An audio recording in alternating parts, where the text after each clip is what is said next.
Hello guys, আজকে আবার চলে এসেছি একটা নতুন ব্লগ নিয়ে।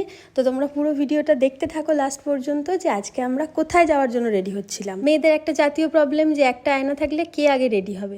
যাই হোক, আমরা দুজনে রেডি হলাম, রেডি হয়ে বেরিয়ে পড়লাম রাস্তার দিকে। হাঁটতে হাঁটতে কিছুটা যাওয়ার পর ও বললো যে ওর চোখটা খুব জ্বালা জ্বালা করছে। তাড়াতাড়ি করে রেডি হওয়ার ফলে কি হয়েছে, আইলাইনারটা চোখে শোকায়নি, আর না শোকানোর ফলে ওই লিকুইড আইলাইনারটা হয়তো ওর চোখের ভিতরে চলে গিয়েছিল, যার কারণে ওর চোখটা খুব জ্বালা জ্বালা করছিল। কোথাও যাওয়ার জন্য আমরা যতই ভাবি যে একটু আজকে তাড়াতাড়ি ঘুম থেকে উঠবো, তাড়াতাড়ি স্নান করব, তাড়াতাড়ি কাজগুলো সেরে নেব, কিন্তু কেন জানি না হয়ই না আমাদের। সেই লেট করে যাওয়ার আগের মুমেন্টে তাড়াহুড়ো করে রেডি হতে হয়। আজকের ওয়েদারটাও বেশ ভালো ছিল, সকাল থেকে মানে ভালোই রোদ উঠেছিল। বিকালের দিকে একটুখানি মনে হচ্ছিল যে বৃষ্টি হবে হবে, আকাশটা একটুখানি মেঘ মেঘ ছিল, কিন্তু ফর্চুনেটলি কোনো বৃষ্টি টৃষ্টি হয়নি। বরং ওয়েদারটা এই যে মেঘটা হওয়ার ফলে হালকা হালকা হাওয়া দিচ্ছিল, ওই জন্য আরও ভালো লাগছিল যেতে। আর এই মেয়েটা তো ফোন পেলে আর কিছু চায় না, ও ফোনের মধ্যেই ঢুকে যায়, ও আশেপাশে কিচ্ছু দেখে না। তার জন্য আমি ওকে একটুখানি পিছন দিকে ক্যামেরাটা নিয়ে বলছিলাম যে এই কী করছিস মনা। পুরো রাস্তাটা আমরা কি সুন্দরভাবে এলাম, গল্প করতে করতে সুন্দর আসছিলাম। আস্তে আস্তে এই জায়গাটায় এসে এমন জ্যাম পড়েছে, যেখানটা অনেকক্ষণ টাইম নষ্ট হয়েছে।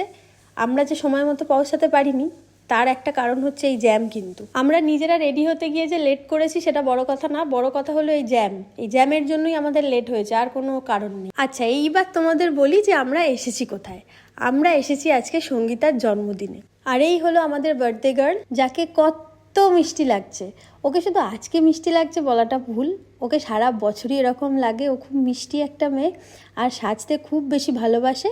তাই আমরা ওকে একটা হার দিয়েছিলাম, আর সেটা পেয়ে ও খুব খুশি হয়ে গিয়েছিল। আমরা বলছিলাম তুই একবার হারটা পর না, দেখি তোর ড্রেসটার সাথে কেমন লাগছে দেখতে।